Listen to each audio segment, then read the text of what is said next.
बिस्मिल्लाहिर्रहमानिर्रहीम अस्सलाम वालेकुम डियर व्यूवर्स आप लोगों को पता है कि ओवरऑल पाकिस्तान के मेल और फीमेल कैंडिडेट्स के लिए वापडा में बहुत बड़ी जॉब्स की अनाउंसमेंट की गई है। तो इस वीडियो में खास तौर पर जो इसका जो ऑफलाइन अप्लाई है यानी इसका जो एप्लीकेशन फॉर्म किस तरह फिल करना है, इस वीडियो में आप लोगों को मुकम्मल बताने लगा हूँ कि इसका एप्लीकेशन फॉर्म किस तरह फिल करना है। हर एक चीज़ के बारे में पॉइंट टू पॉइंट आप लोगों को हर एक चीज़ के बारे में गाइड किया जाएगा। ऐसा कोई पॉइंट नहीं छोड़ा जाएगा जिसके आप लोगों को समझना है और आप मुश्किल पेश आए अप्लाई करने में। तो हर एक चीज़ के बारे में डीपली आप लोगों को बताया जाएगा जिस भी पोस्ट पे आपने अप्लाई करना है। तो सबसे पहले आप लोगों को इसका जो एप्लीकेशन फॉर्म जिस भी पोस्ट पे आप अप्लाई करना चाहते हो वो किस तरह डाउनलोड कर सकते हैं वो भी आप लोगों को बता देता हूँ।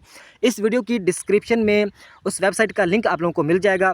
जैसे ही आप क्लिक करेंगे तो इस तरह का इंटरफेस आएगा। इसमें तकरीबन 11 कैटेगरीज में मुख्तलिफ जॉब्स हैं। तकरीबन 2530 के लगभग ये जॉब्स अनाउंस की गई हैं वापडा में। तो इसमें तकरीबन देखें, इसमें इलेक्ट्रीशियन की भी जॉब्स हैं, सब स्टेशन अटेंडर की भी जॉब्स हैं, इसमें लिफ्ट ऑपरेशन की भी जॉब्स हैं, ड्राइवर की भी जॉब्स हैं, असिस्टेंट सब स्टेशन पे स्किल सर्वे की जॉब्स हैं। इसके अलावा अगर बात करें तो इसमें जो असिस्टेंट लाइन मैन की भी जॉब्स हैं, इसके अलावा टेलीफोन ऑपरेटर की भी जॉब्स हैं। जिस भी पोस्ट पे आप अप्लाई करना चाहते हो तो इसमें सभी आप लोगों को पहले भी वीडियोस में बता चुका हूँ, सिर्फ मैट्रिक या मिडिल तलीम इन जॉब्स के लिए मांगी गई है।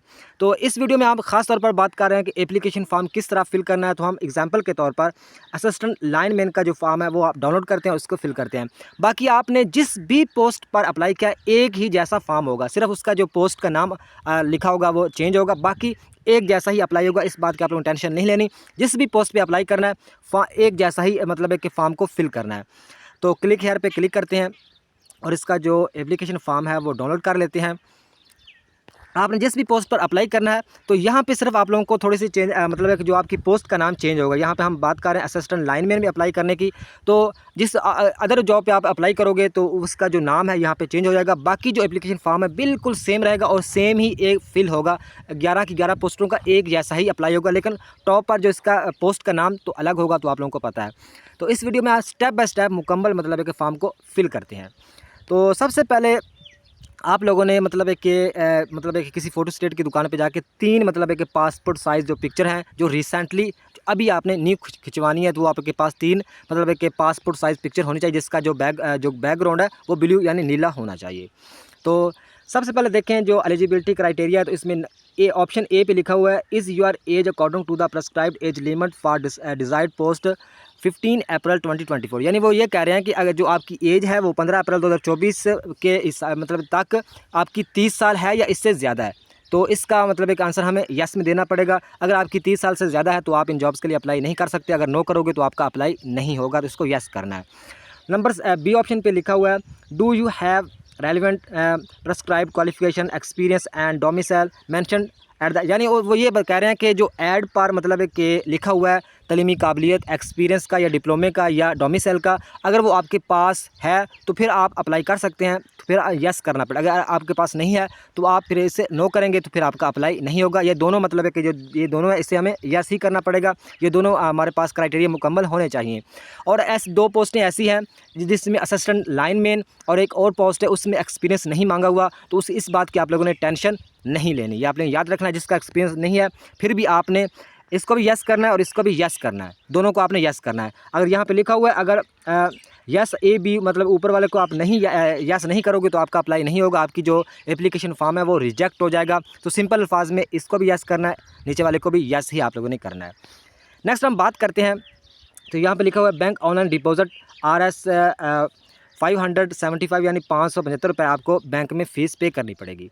तो उसका हम एंड पर बात करेंगे। उसका जो बैंक का जो चलान फॉर्म है वो एंड पर आप लोगों को बताऊंगा। लेकिन यहाँ पे सिर्फ आपने जिस बैंक में पे करना है यानी HBL बैंक में पे करना है तो HBL बैंक का कोड लिख देना है। वो आपको जब आप फ़ीस पे करने जाओगे HBL बैंक में तो वो आपको कोड बता देंगे। नेक्स्ट हम बात करते हैं डिपॉजिट डेट। जिस डेट को आपने फ़ीस जमा करवानी है वो डेट यहाँ पे आपने मेंशन करनी होगी, जिस डेट को आपने फ़ीस जमा करवाई होगी। तो इस जो बैंक के चलान के बारे में एंड पर हम बात करेंगे। तो यहाँ पे जो ये क्राइटेरिया ये है डिसेबल पर्सन।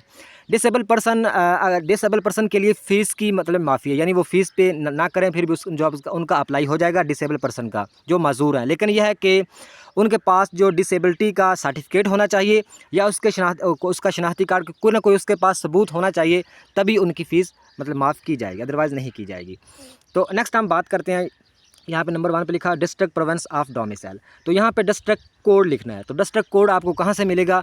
इसी जो आपने एप्लीकेशन फॉर्म 5 पेज का, यहाँ पे 5 पेज का जो एप्लीकेशन फॉर्म आपने डाउनलोड किया होगा, यहीं पे आप लोगों को मिल जाएगा। नीचे आप जाएंगे तो आप लोगों को मैं बता देता हूँ कहाँ से आप कोड लेंगे। तो यहाँ पे आप नज़र आ रहा होगा कि डिस्ट्रिक्ट ऑफ डोमिसाइल। तो यहाँ पे जो भी मतलब है कि आपका पंजाब से तल्लक है, केबीके से तल्लक है, बलूचिस्तान से तल्लक है, सिंध से या आज़ाद कश्मीर से, तो जो जिस ज़िले में आप रहते हैं, जिस ज़िले का आपका डोमिसाइल है, उसका कोड आपने ऊपर लिखना होगा। मिसाल के तौर पर मैं यहाँ पे अगर बात कर लेता हूँ बहावलपुर की या बहावल नगर की, तो इसका बहावल नगर का कोड कितना है? 202 है। अगर यहाँ पे एक और आप लोगों को बता दूं कि अगर यहाँ पे बात हम कर लेते हैं उकाड़ा की, तो उकाड़ा का कोड कितना है? 226 है। ये कोड आप ऊपर लिखना है आपने। उम्मीद है कि आप लोगों को इस चीज़ की समझ आई होगी कि जिस भी आपका जिस सूबे से या जिस सिटी से आपका तल्लक है, तो वहाँ से आपको अपनी आपका जो डिस्ट्रिक्ट है वो उसका कोड आपको मिल जाएगा। सारे डिस्ट्रिक्ट का कोड आपकी एप्लीकेशन पर होता है। तो यहाँ पे हम कोई भी मतलब एग्जांपल के तौर पर ले लेते हैं। यहाँ पे लिखा हुआ है कोहाट। कोहाट का कोड कितना है? 311 है। तो ये कोड हम क्या करेंगे, ऊपर जाके हम कोहाट का कोड मतलब ऊपर जाके लिखेंगे जहाँ पे मैंने आपको बताया था। तो यहाँ पे क्या कोहाट का कोड आ जाएगा, जितना भी मतलब है कि नीचे होगा वहाँ पे जिस डिस्ट्रिक्ट से आपका तल्लक है उस डिस्ट्रिक्ट का आपने मतलब नाम लिखना है। यहाँ से अपना प्रोविंस चूज़ कर लेना है। पंजाब से हैं तो पंजाब प्रोविंस, केपीके से तो केपीके का, बलूचिस्तान से तो बलूचिस्तान का, सिंध से हैं तो सिंध का, तो वही आपका डिस्ट्रिक्ट आ जाएगा। उम्मीद है कि डिस्ट्रिक्ट कोड की आपको समझ आएगी। नीचे डिस्ट्रिक्ट कोड आपको बताया गया, उसी वहाँ से आपने जाना है और जो कोड आपका है बनता है वो यहाँ पे आपने लिख देना है। उम्मीद है कि कोड की आपको समझ आई होगी। नेक्स्ट हम बात करने लगे हैं पर्सनल इन्फॉर्मेशन की। तो पर्सनल इन्फॉर्मेशन में सबसे पहले आपका लिखना है नेम ऑफ, मतलब है कि आपने नेम लिखना है अपना क्या कैपिटल अल्फाज में, यानी ABCD कैपिटल बड़े हरूफ में आपने अपना नाम लिखना है। तो यहाँ से आपने स्टार्ट करना है और यहाँ तक ये सारे खानों में ABC जो भी आपका नाम बनता है वो आपने लिख देना है।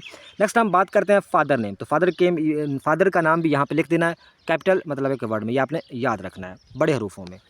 तो नेक्स्ट हम बात करते हैं नंबर 4 पे उन्होंने लिखा हुआ है कि कैंडिडेट CNIC यानी शनाख्ती कार्ड नंबर। तो यहाँ पे आपने जिस मतलब कि जो भी आपका शनाख्ती कार्ड नंबर है तो यहाँ पे आपने मेंशन करना है, अपना शनाख्ती कार्ड लिखना है। ये आपने याद रखना है कैंडिडेट शनाख्ती कार्ड, और बिल्कुल सही लिखना है, चाहे 3 दफ़ा आपको दोबारा चेक करना पड़े, गलत नहीं लिखना। ये आपको मैं फिर बता रहा हूँ। नेक्स्ट हम बात करते हैं नंबर 5 पे लिखा हुआ है जेंडर, यानी आप मेल हैं तो मेल पे क्लिक करेंगे, फीमेल हैं तो फीमेल पे क्लिक कर देंगे, सिंपल है। नेक्स्ट हम बात करते हैं डेट ऑफ बर्थ, यानी आपकी जो तारीख़ पैदाइश कितनी है, तो यहाँ पे आप डेट लिखेंगे, यानी 02 आपकी डेट आगे, मंथ आपका कितना है 03, तीसरा मंथ आगे मतलब है कि 2000 या 1900 जो भी आपकी डेट बनती है वो आपने यहाँ पे लिख देनी है। ये तो बहुत ईजी है। नेक्स्ट हम बात करते हैं करंट एड्रेस। तो करंट एड्रेस का मतलब है जो एड्रेस आपका मौजूदा है, बल्कि आपके शनाख्ती कार्ड पर जो एड्रेस लिखा हुआ है वही आपने यहाँ पे लिखना है। करंट एड्रेस जहाँ पे आप रह रहे हैं तो आपने मतलब है कि वही लिख देना। अगर आप शनाख्ती कार्ड का एड्रेस और है, आप रहे और जगह पे रहे हैं, तो जिस जगह पे आप रह रहे हैं उस जगह का आपने यहाँ पे करंट एड्रेस लिखना है। उम्मीद है कि इस चीज़ की आप लोगों को समझ आई होगी। यहाँ पे आपने अपनी सिटी लिखनी है, यहाँ पे अपना डिस्ट्रिक्ट लिखना है, सिटी आपकी तहसील होगी, डिस्ट्रिक्ट आपका कौन सा है वो आपने लिख देना है। तो उम्मीद है कि आप लोगों को समझ आ रही होगी। नेक्स्ट हम बात करते हैं 8वें नंबर पे। यहाँ पे क्या करना है, मोबाइल, अपना मोबाइल नंबर यहाँ पे लिखना है और बिल्कुल सही लिखना है, गलत नहीं लिखना। और एक यहाँ पे दूसरा एक और मोबाइल, यानी 2 मोबाइल नंबर लिखने हैं और वो नंबर लिखना है जो आपका चलता रहे, यानी बंद ना हो। ऐसा ना हो कि आप जो आपका फ़ोन नंबर बंद हो तो आपको मैसेज या कॉल के ज़रिए बताया जाए आपके टेस्ट के बारे में या आपके इंटरव्यू के बारे में, तो आप लोगों को मसला बनेगा। ये आपने याद रखना है, नंबर वही लिखना है, एक अपना लिख देना है, एक अपने वालिद का लिख देना है, ताकि दोनों मोबाइल पे मैसेज आपको पता चल जाएगा। तो नेक्स्ट हम बात करते हैं यहाँ पे 9 नंबर पे लिखा हुआ है are you a disable person. अगर आप डिसेबल पर्सन है तो यस करेंगे, अदरवाइज़ आपने नो करना है। डिसेबल पर्सन आप नहीं है तो आप नो करेंगे। आगे लिखा रिलीजियन, आप मुस्लिम है तो मुस्लिम पे क्लिक करेंगे, नॉन मुस्लिम है तो नॉन मुस्लिम पे क्लिक कर देंगे, क्योंकि मिनोरिटी की भी जॉब्स हैं तो वो मतलब वो भी अप्लाई कर सकते हैं। तो जो मुस्लिम है वो मुस्लिम पे क्लिक करेंगे और जो नॉन मुस्लिम उस पर क्लिक करेंगे।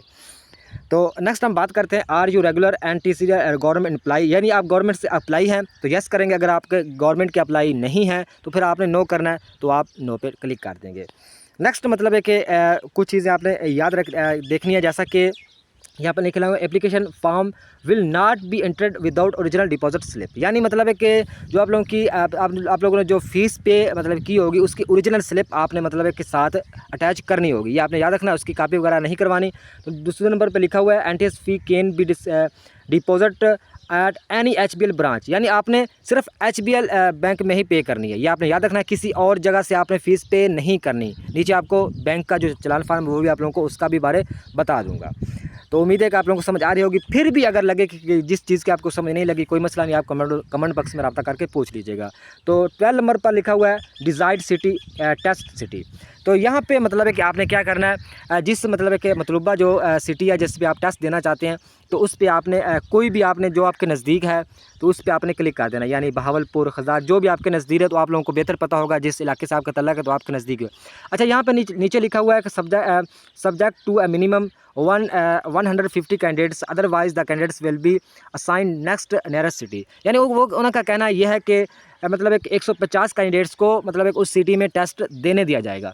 अदरवाइज़ जो इससे ज़्यादा होंगे उसका जो टेस्ट सेंटर है वो मतलब है कि कोई जो उनके नज़दीक कोई और होगा वो सेंटर भी बना सकते हैं। तो इस बात की आपने टेंशन नहीं लेनी। इन सभी में से ये जितने भी तकरीबन 21 टेस्ट सेंटर उन्होंने लिखे हुए, एक से लेकर 21 हैं, इनमें से जो भी आपके नज़दीक है उसको आपने टिक कर देना है। तो इस बात की टेंशन नहीं लेनी। उस सेंटर में अगर आपका टेस्ट नहीं हुआ तो किसी और का होगा, वो आपको मैसेज में या मतलब एक कॉल में या डाक बता दिया जाएगा। इस बात की आप लोगों ने टेंशन नहीं लेनी। सिर्फ एक आपने फिल कर देना, एक आपने टिक कर देना, बस सिंपल टिक कर देना जो भी आपके नज़दीक है। तो इसके बारे में आपने कोई टेंशन लेने की, इसमें उन्होंने 150 का लिखा हुआ है तो इसमें आपको कोई मसला भी नहीं बनेगा। नेक्स्ट हम बात करते हैं एकेडमिक इन्फॉर्मेशन, यानी आपकी क्वालिफिकेशन के बारे में आपने इन्फॉर्मेशन यहाँ पे पुट करनी है, लाजमी करनी है। साथ मतलब एक जो चीज़ें आपने लेके जानी है वो भी आपको आगे जाके बताने लगा हूँ। तो आपने जो अपने एप्लीकेशन यहाँ पे जो मिडल बेस पे अगर आप अप्लाई कर रहे हैं तो यहाँ पे आप मिडल की मतलब एक लिखेंगे, मिडल की डिग्री को यस कर देंगे। अगर आप मैट्रिक पे अप्लाई कर रहे हैं तो दूसरा जो ऑप्शन है वो है मैट्रिक का। तो यानी आपने मैट्रिक पे आपने क्लिक कर देना है। अगर आपकी मैट्रिक ओ लेवल के साथ है तो आप इसको क्लिक करेंगे। बाकी मतलब है कि अदर के साथ है तो यहाँ पे टिक करके अदर में लिख देंगे। तो इसमें मैट्रिक या ओ लेवल के साथ दो तरह की मैट्रिक होती है। तो जो सिंपल ज़्यादा कैंडिडेट्स की तो सिंपल मैट्रिक होगी, तो वो कैंडिडेट यहाँ पे क्लिक कर देंगे, सिंपल, और कुछ भी नहीं करना। आगे आपकी साइंस के साथ है तो साइंस पे क्लिक कर देंगे, आर्ट्स के साथ है तो आर्ट्स के साथ क्लिक करेंगे, अदर आपका कोई डिप्लोमा है तो आप अदर पे क्लिक कर देंगे। तो यहाँ पे जो अदर लिखा हुआ है इसकी आपको मैं बता दूँ कि एक तो मैट्रिक सिंपल होती है, एक ओ लेवल के साथ होती है, एक मतलब है कि मैट्रिक के इक्वल कोई डिप्लोमा वगैरह अगर आपने किया होता है तो वो इसलिए उन्होंने अदर लिखा हुआ है। तो इस बात की आपने टेंशन नहीं लेनी। अगर आपका कोई डिप्लोमा मैट्रिक बेस पर है तो कोई मसला नहीं, आपने यहाँ पे क्लिक करना है, वो डिप्लोमे का आगे नाम लिख देना है। तो ज़्यादा कैंडिडेट्स की मैट्रिक होगी सिंपल, तो यहाँ पे वो क्लिक करेंगे सिंपल। आगे उनकी साइंस के साथ है तो साइंस पे क्लिक कर देंगे, आर्ट्स के साथ है तो आर्ट्स से, मैं साइंस पे क्लिक कर देता हूँ, आर्ट्स के साथ तो आर्ट्स पे क्लिक कर देना है। तो आगे जाके किस साल आपने पास किया है मैट्रिक, किस साल आपने पास किया है, और आपने कितने नंबर हासिल किए यहाँ पर लिखना है, और टोटल आपके कितने नंबर थे, और आगे किस बोर्ड या किस यूनिवर्सिटी से आपने मैट्रिक पास किया। सिंपल है, ऐसे में तो कोई मुश्किल चीज़ ही नहीं है। आगे आपने अगर आपने इंटरमीडिएट यानी एफए या इसके इक्वल आपने तालीम की, फिर वो भी आपने मेंशन कर देनी है। यहाँ पे लिखा हुआ है अगर आपकी एफए है तो आप एफए पे क्लिक कर देंगे, एफएससी है तो एफएससी पे क्लिक कर देंगे, या आपकी इसके इक्वल कोई और डिप्लोमा है तो उस नीचे आप क्लिक करके आगे उसकी वजाहत भी लिखेंगे। अगर कोई और डिप्लोमा वगैरह है आपका एफए या एफएससी के इक्वल, तो यहाँ पे आप क्लिक करेंगे, आगे उसके बारे में लिखना भी ज़रूर है, ये आपने याद रखना है। तो मिसाल के तौर पर मैं यहाँ पे एफए को सिलेक्ट करता हूँ। आगे मतलब है कि यहाँ पे आपके एफए में मेजर सब्जेक्ट्स कौन थे यहाँ पे लिख दें, यानी एफए में आपके इस्लामियत इख्तियारी थी, या आपके सिविक्स थी, या हिस्ट्री थी, जो भी थी, तो वो आपको बेहतर पंजाबी भी कुछ लोग रखते हैं, कुछ की फ़ारसी भी होती है, तो वो आपको पता होगा। वो जो मेजर सब्जेक्ट्स होते हैं वो लिखनी है। मेजर सब्जेक्ट्स में इंग्लिश या उर्दू वगैरह नहीं आता। मेजर सब्जेक्ट्स वो होते हैं जो आप खुद डिसाइड करते हैं। एफएससी में भी ऐसा होता है। एफएससी में एग्जांपल के तौर पर किसी की बायो होती है, किसी की फिज़िक्स होती है, केमिस्ट्री होती है, फिज़िक्स होती है, बायो होती है, कंप्यूटर साइंस होता है, जो भी आपके मेजर सब्जेक्ट्स हैं यहाँ पे आपने लिख देने हैं। आगे किस साल आपने पास किए वो लिख देने हैं, आगे कितने नंबर आपने हासिल किए, आगे टोटल नंबर लिखने हैं, और आगे जिस बोर्ड से या जिस यूनिवर्सिटी से आपने पास की होगी वो लिख देना है। बहुत ईजी ये तो है। आगे यहाँ पे लिखा हुआ है for entity employees children online, यानी जो मतलब है कि जो एम्प्लॉई चिल्ड्रन कोटा है, वो एम्प्लॉई चिल्ड्रन कोटे पे कोई कैंडिडेट्स अप्लाई कर रहा है तो यहाँ पे उसे टिक करना होगा, और सारी आपने इन्फॉर्मेशन देनी होगी। आपका उसके मतलब है कि आपके जो जिस बेस पर आप अप्लाई करें अपने वालिद का नाम लिखना होगा, बाकी सारी चीज़ें लिखनी होगी, वो उसको पता होगा जो चिल्ड्रन अप्लाई कोटे पर अप्लाई कर रहा होगा, नहीं तो अपने वालिद साहब से पूछ लीजिएगा। तो ये सारी चीज़ें वहाँ पर मतलब आपने करनी है। तो नेक्स्ट हम बात कर लेते हैं कि यहाँ पे क्या करना है। यहाँ पे भी कुछ नहीं करना, यहाँ पे अपना नाम, अपने वालिद का नाम लिख देना है, और यहाँ पे डेट लिख देनी है, और यहाँ पे मतलब है कि आपने अपना थंब मतलब एक अंगूठा लगाना है यहाँ पे, और यहाँ पे आपने सिग्नेचर कर देने हैं, सिंपल चीज़ है। और यहाँ पे 2 तस्वीरें यहाँ पे लगानी है, और एक तस्वीर आपको पहले बताया था ऊपर सबसे, यानी 3 तस्वीरें आपके पास रिसेंटली होनी चाहिए। आपको दोबारा बता रहा हूँ, आपका बैकग्राउंड क्या हो, नीला हो, और रिसेंटली मौजूदा आपने तस्वीरें खिंचवानी है। तो यहाँ पे क्या होगा, यहाँ पे डेट लिख देंगे, यहाँ पे अपना थंब मतलब एक अपना जो अंगूठा है वो लगा देंगे, तो यहाँ पे आपने सिग्नेचर कर देने, सिंपल है। तो अच्छा, अभी आप लोगों को बताने लगा हूँ कि कौन कौन सी चीज़ें आप लोगों ने साथ लेके जानी है। तो आपने क्या करना है, आपका जो आपका शनाख्ती कार्ड नंबर है, जो आपका शनाख्ती कार्ड है, उसकी फ़ोटोकॉपी अटेस्टेड करवा के आपने साथ लगानी है। शनाख्ती कार्ड की, डोमिसाइल की फ़ोटोकॉपी अटेस्टेड करवा के साथ लगानी है। और तीसरी क्या है, अपने फ़ोटोग्राफ। ये चीज़ें आपने जो एजुकेशन आपकी जो तालीमी सनद है वो आपने साथ नहीं लगानी। बस उम्मीद है कि आप लोगों को इस चीज़ की समझ आई होगी। अगर ना लगी हो तो आपको दोबारा पूछ लीजिएगा। यहाँ पर उन्होंने सिंपल बताया हुआ कि attach your 2 latest passport size photograph, attested copies of CNIC यानी शनाख्ती कार्ड एंड डोमिसाइल, और साथ लगानी है बैंक की जो ओरिजिनल डिपॉजिट स्लिप है वो भी आपने साथ उसकी भी कापी लगानी है। कापी का मतलब ये नहीं कि आपने कापी करवा के लगा देनी। जो आपको ये नीचे आपको अभी बताने लगा हूँ, ये जो कोड यहाँ से आपने लेना है, आपको पहले बता चुका हूँ। यहाँ ये जो चालान मतलब है कि जो बैंक चालान है, तो यहाँ पे मतलब है कि जब आप बैंक में जाओगे, ये चालान निकलवा के आप, पूरा पेज होगा 3 हिस्से इसके बने हुए, ये 1 हिस्सा, ये 2 और ये 3। तो इसमें से वो 1 हिस्सा तो वो बैंक वाले रख लेंगे, या 2 हिस्से वो बैंक वाले रख लेंगे, 1 हिस्सा आपको दे देंगे। जो हिस्सा आपको देंगे वो ओरिजिनल आपने साथ भेजना है। जहाँ मतलब है कि जहाँ ये सारे एप्लीकेशन फॉर्म सारा सब कुछ भेजोगे ना, साथ वो आपने बैंक का जो ये चालान फॉर्म है, इसका भी जो आपको मिलेगा, जो बैंक आपको देगा, वो रसीद आपने ऊपर वो आपने दस्तखत करेंगे और मोहर भी लगाएंगे।